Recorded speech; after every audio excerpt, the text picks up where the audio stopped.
ভাই আছেন যারা এই আন্দোলনে যোগ দিয়েছিলেন, কথা বলেছিলেন, ফেসবুকে কথা বলেছিলেন এবং তারা সামাজিক মাধ্যম, সোশ্যাল মিডিয়ার মাধ্যমে যোগাযোগের চেষ্টা করেছেন, বাংলাদেশের পক্ষে দাঁড়িয়েছেন।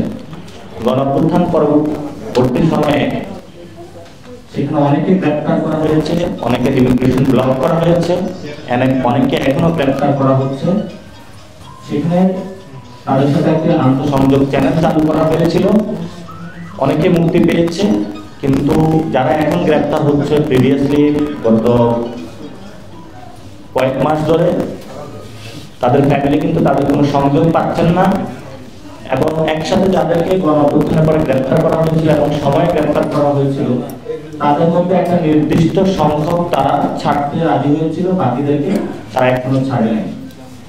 আপনারা জানেন বিদেশে বসে চক্রান্ত পর ভারতের নেভালপুর থেকে শুরু করে বড় একটি অংশকে ভারত সরকারের হস্তক্ষেপে ওই সময় মুক্তি দেওয়া হয়েছিল। আর বাংলাদেশের পক্ষে দাঁড়িয়ে সাধারণ সোশ্যাল মিডিয়ায় কথা বলার জন্য, বাংলাদেশের জনমানুষের যারা শহীদ হয়েছে তাদের প্রতি সম্মান জানানোর জন্য, আহতদের সাথে সম্মান জানানোর জন্য আমাদের অনেক ভাই কারাগারে রয়েছেন। কিন্তু আমাদের প্রবাসী কল্যাণ মন্ত্রণালয়, পররাষ্ট্র মন্ত্রণালয় এবং সেখানে আমাদের যে কনসুলার অফিস রয়েছে, এম্বাসি রয়েছে, তাদের সক্রিয় উপস্থিতি আমরা এই সময় লক্ষ্য করছি না। এবং ওনাদের ফ্যামিলি থেকে আপনারা শুনেছেন তারা প্রত্যেকটা মন্ত্রণালয়ের বারান্দায় যাচ্ছেন, বিভিন্ন জনের সাথে কথা বলছেন।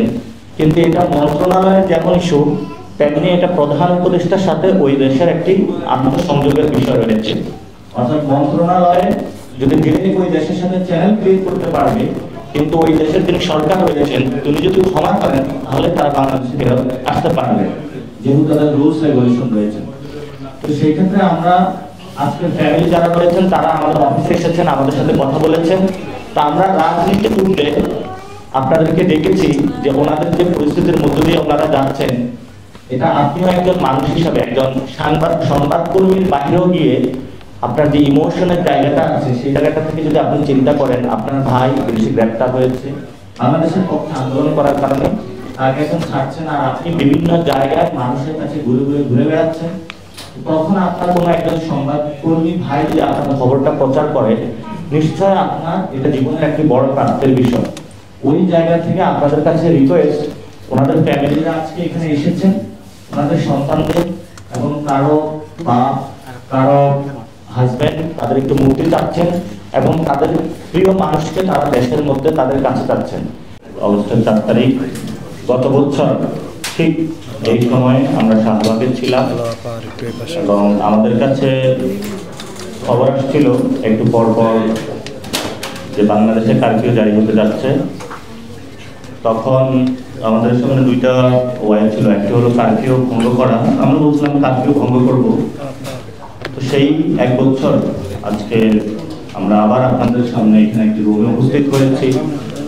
সেই দিনটার কথা মনে পড়ে গেল যে ক্যাম্পাসে আমরা রাতে অবস্থান করব কিনা, আবার চিন্তা করতেছিলাম যদি ক্যাম্পাসে অবস্থান করি ক্র্যাকডাউন চালানো হবে কিনা।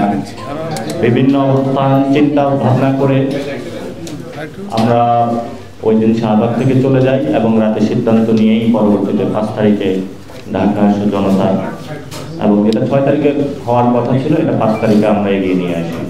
এবং 5 তারিখে আমরা শেখ হাসিনা পালাতে বাধ্য হয়েছিল এবং পরবর্তীতে বাংলাদেশ স্বাধীন হয়েছিল।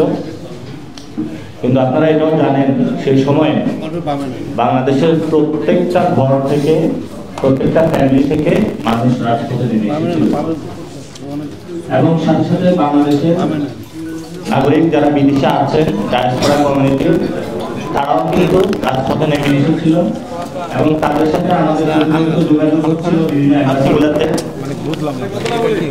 যারা কিন্তু আমার তো অবস্থা আমাদের খুব অবস্থা খারাপ হয়ে আমি জুড়াত করি, বারবার আমি ধরে কইয়া আপনার দুঃখ যখন আপনারা শুনছেন দয়া করে আমাদের যে বিপদটা যারা উত্তরের আগে আল্লাহ আপনি যে উসিলাটা করবা, আর প্রধান উপদেষ্টা ডিস্ট্রিক্ট আগমন করিয়া যাতে আমরা এই ব্যবসায়ীখানটা গিয়ে আমরা অন্তম থাকি, আর এই বিপদটাই আমরা উদ্ধার হইতে পারি, দয়া করে আমরা এই প্রকাশ করবা।